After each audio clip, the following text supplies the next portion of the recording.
Hello well-wishers and welcome to my channel Aspiring Minds. In today's video, we are going to discuss William Butler Yeats' poem Adam's Curse. So grab your virtual seats and let's begin. You must be wondering how has suddenly the locale shifted from England to Ireland. That is because William Butler Yeats was an Irish poet and he was one of the most important figures of the 20th century. He was a key figure in the Irish literary movement. He was the co-founder of the Abbey Theatre. His poetry often explores themes about Ireland and the cyclical nature of life. Naturally, a place where you are born and brought up is the place that you've spent most of your time, and you're going to have a lot of experiences to share, which W.B. Yeats also had, and he does it through his poems.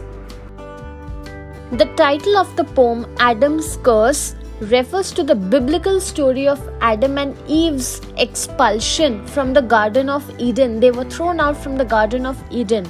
It refers to the toil, the hardship that humanity faces as a consequence of Adam's original sin. In the poem, the curse symbolizes the difficulties which are there in love and in creative endeavors. Adam's Curse was written and published by the poet in 1903 in his collection of poems called In the Seven Woods. The poem reflects on the nature of love and the challenges of relationships and the burdens of creativity. It is structured in the form of a conversation between the poet and a woman, exploring the difficulties which are there in both love and artistic creation. Let us now decode the line-by-line meaning of each stanza. We sat together at one summer's end, that beautiful mild woman, your close friend, and you and I, and talked of poetry. I said, a line will take us hours maybe, yet if it does not seem a moment's thought, our stitching and unstitching has been naught. Better go down upon your marrow bones and scrub a kitchen pavement, or break stones like an old pauper in all kinds of weather. For to articulate sweet sounds together is to work harder than all these, and yet be thought an idler by the noisy set of bankers, schoolmasters, and clergymen, the martyrs called the world. So first of all, the word pauper means a poor person. So in this stanza, the speaker describes a scene where he and another beautiful woman, who is the friend of the man, sit together discussing about the composition of poetry. The speaker reflects on the labor that is required in writing a poem, stating that even a single line may take hours of effort. He compares this to the physical labor, and then he gives examples suggesting that the mental work that goes behind creating poetry is often underappreciated. The phrases marrow bones implies the deep effort that is required. However, he laments that despite the intensity, the hard work that goes behind this creative work, society, and who are these people of the society? Schoolmasters, clergymen, martyrs, all these people deem or think poets to be idle, particularly the group like the bankers, schoolmasters, and clergymen. So he gives examples saying that even if you try to do the physical labor of stitching and unstitching or breaking of stones, just like a poor person does in harsh weather, all that work is almost equal to the work that goes behind creating poetry. Stanza 2. And thereupon that beautiful mild woman, for whose sake there's many a one shall find out all heartache on finding that her voice is sweet and low replied. To be born woman is to know, although they do not talk of it at school, that we must labor to be beautiful. I said, it's certain there is no fine thing since Adam's fall, but needs much laboring. There have been lovers who thought love should be so much compounded of high courtesy that they would sigh and quote with learned looks precedents out of beautiful old books. Yet now it seems an idle trade enough. So we see that in stanza 2, the woman responds to the speaker's remarks, acknowledging that yes, the effort women have to exert in order to maintain her beauty goes unrecognized. She suggests that women are aware of the labor which is required for beauty, even if it is not taught in schools. I can give you a classic example. If there is a wedding or any event that you are supposed to go for, there are two types of beauty regimes. One is the cleansing, toning, moisturizing, scrubbing and all those kind of regimes, and the second is immediately before the party, where women have to at least put on a basic makeup, otherwise you are said to not be able to carry yourself well. Your presentation matters a lot in public. So yes, I agree that it requires a lot of effort on the woman's part also. The speaker agrees, stating that since Adam's fall from grace, all beautiful things require a lot of effort. So in his case, composing poetry, which is a beautiful thing, yet requires effort. In the case of the woman, to enhance her beauty, she has to do some beauty regimes to make her look more beautiful.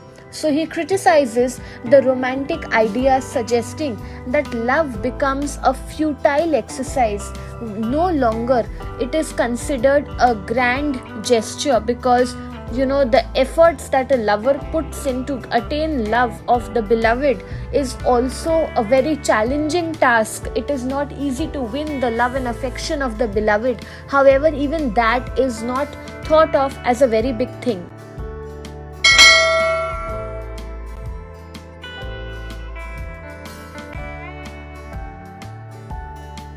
Stanza 3. We sat grown quiet at the name of love. We saw the last embers of daylight die, and in the trembling blue-green of the sky, a moon, worn as if it had been a shell washed by time's waters as they rose and fell about the stars and broke in days and years. So here in stanza 3, the group who had been talking, they become silent because they are thinking deeply about the concept of love. They observe the fading daylight, the mention of the phrase dying embers, and the appearance of the moon is also described over here as being worn out, as being tired and hollow, symbolizing how empty and tired are even the elements of nature which symbolize love. So the moon is compared to a shell, just as a shell is washed away by the waters of the sea. Similarly, love's importance gets washed away over time, suggesting that romantic ideas, romantic notions of things are now crumbling. How often are we often reject, rather to say, the traditional ideas, the traditional ways of doing things, considering them as unimportant. But those traditions were important to a certain generation of people at a particular time back in history.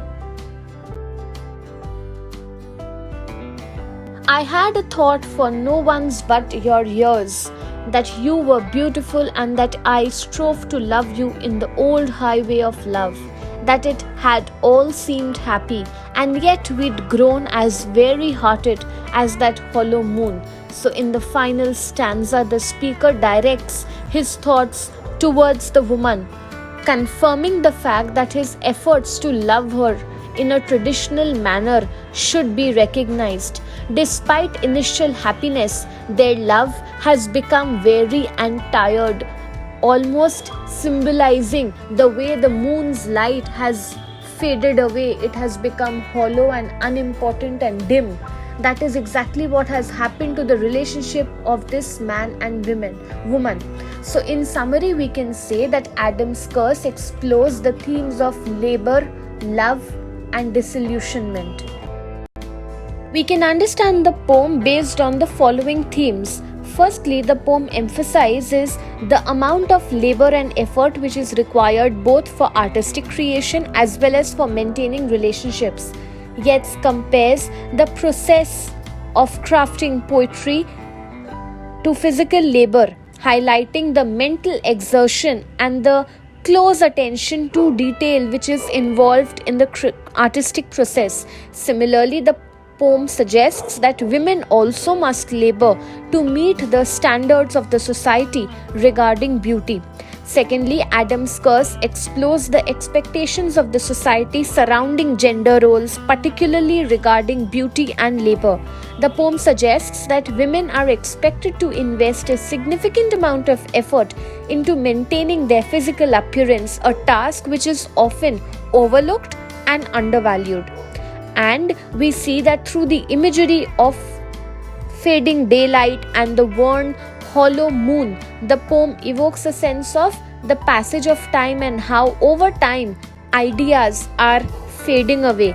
The moon serves as a symbol of gradual decay of love and disillusionment which comes along with the passage of time. Isn't it always said that with time, love dies, love fades away? That same spark which was there at the beginning of a relationship over years hardly remains the same. It just starts diminishing over time. The graph goes down, the system of the working of a relationship goes down. So that is what has been highlighted in the poem.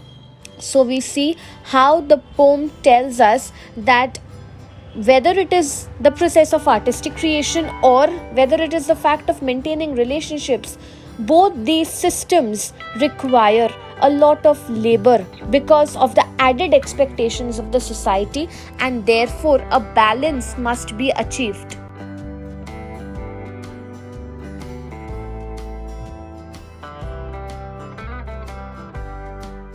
So that's it from this video. I hope you liked it. Do hit the like button, subscribe to my channel for more such future updates. Thank you for watching. Bye.